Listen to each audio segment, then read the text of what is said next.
प्रिय बच्चों, आज का अध्यापन विषय है उपसर्ग। शब्द निर्माण में उपसर्ग, प्रत्यय एवं समास की महत्वपूर्ण भूमिका होती है।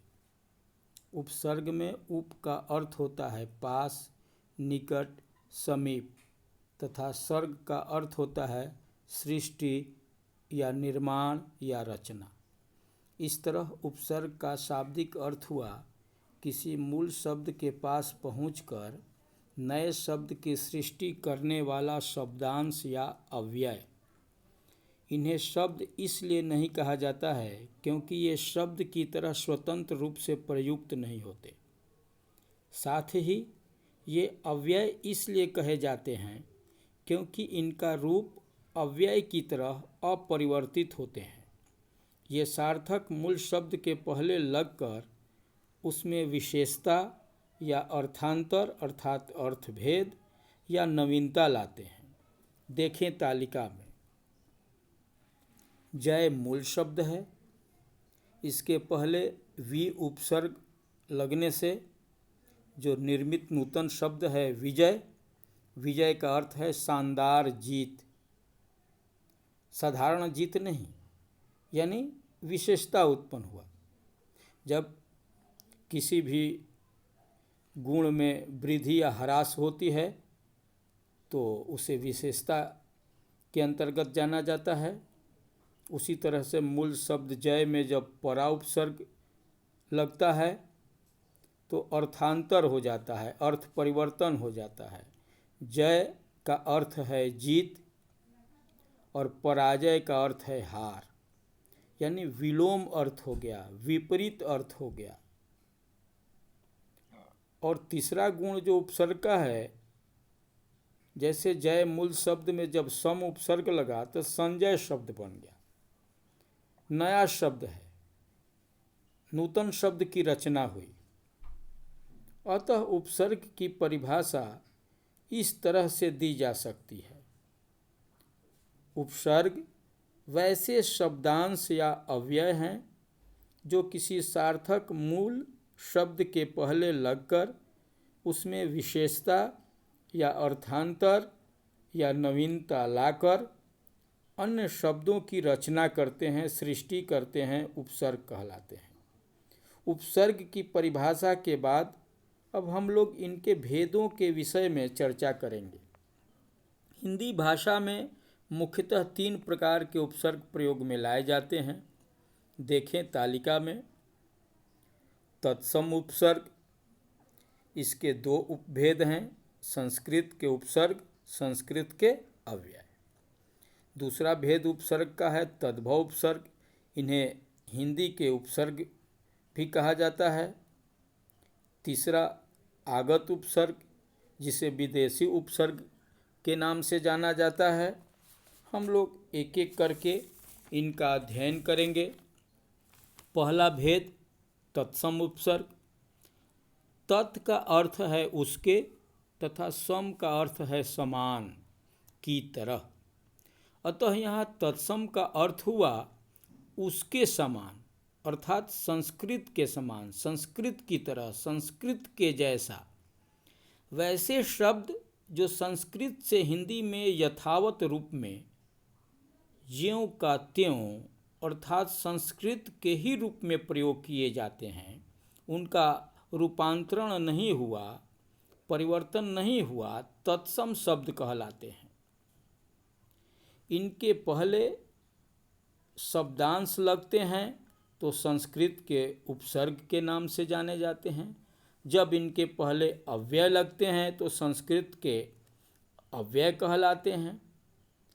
संस्कृत के उपसर्ग से बने शब्दों को सबसे पहले हम लोग तालिका में देखें।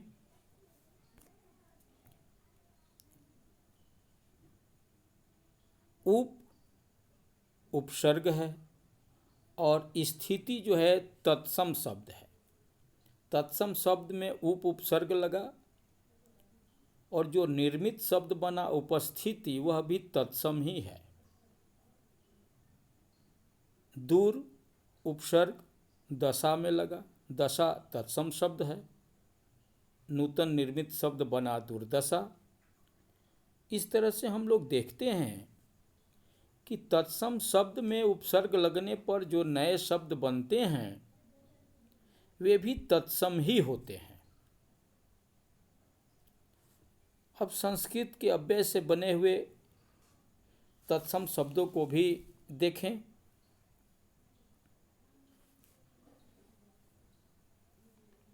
अधः, इसका अर्थ होता है नीचे। गति तत्सम शब्द है। शब्द बना अधोगति, यह भी तत्सम शब्द है।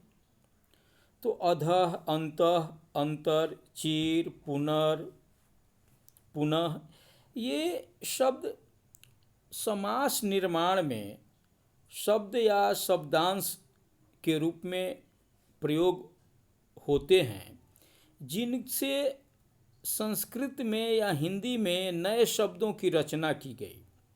चूँकि इनके रूप में परिवर्तन नहीं किए गए, इसीलिए इन्हें अव्यय कहा जाता है और इनसे बने हुए नवीन शब्दों को संस्कृत के अव्यय से बने शब्द कहा जाता है।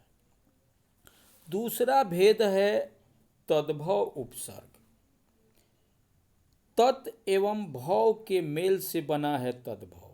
तत् का मतलब है उसके, अर्थात संस्कृत के, एवं भव का मतलब हुआ बदला हुआ, परिवर्तित, रूपांतरित।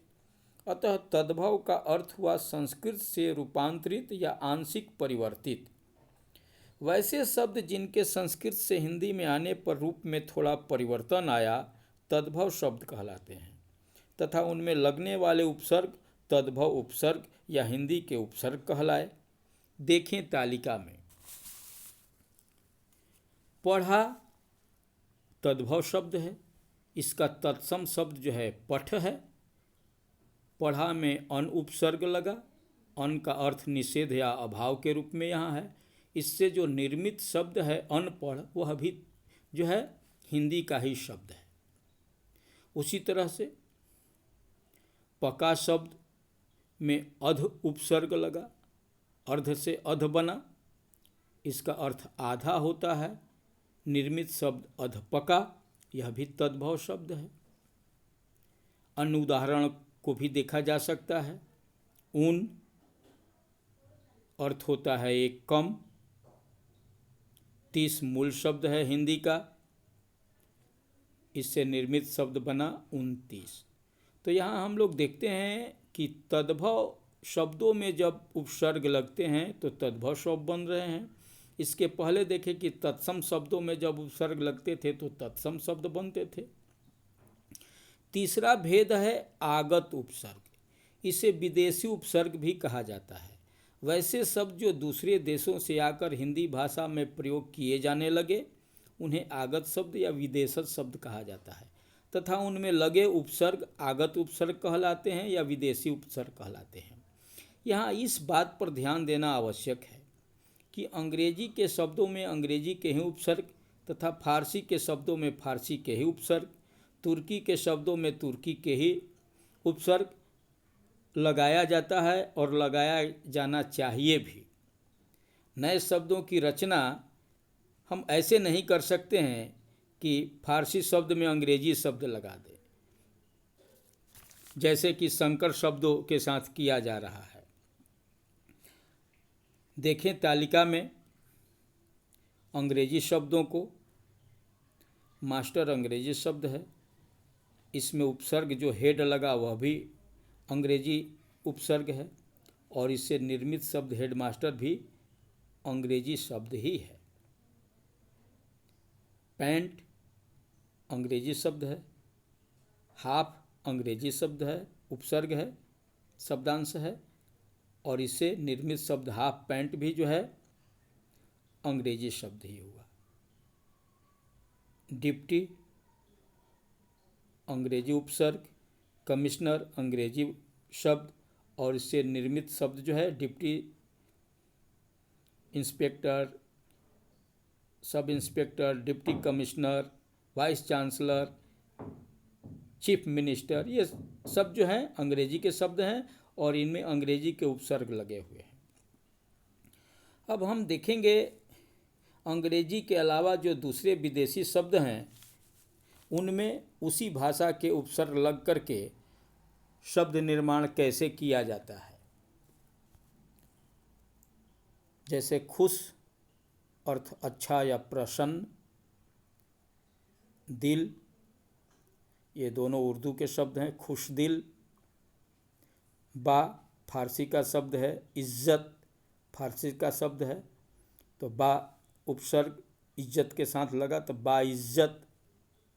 उसी तरह से गैर फारसी शब्द है, कानूनी फारसी शब्द है, इससे निर्मित गैर कानूनी भी फारसी लिपि में निर्मित शब्द है। तो इस तरह से हम देखते हैं कि जिस भाषा का शब्द है उसके साथ उसी भाषा के उपसर्ग भी लगे हुए हैं। कुछ ऐसे भी शब्द होते हैं जिनमें एक से अधिक उपसर्ग लगे होते हैं। जैसे देखें तालिका में अनासक्ति, अन उपसर्ग है, आ उपसर्ग है, शक्ति मूल शब्द है, दो दो उपसर्ग लगे हुए हैं, पहला अन दूसरा आ।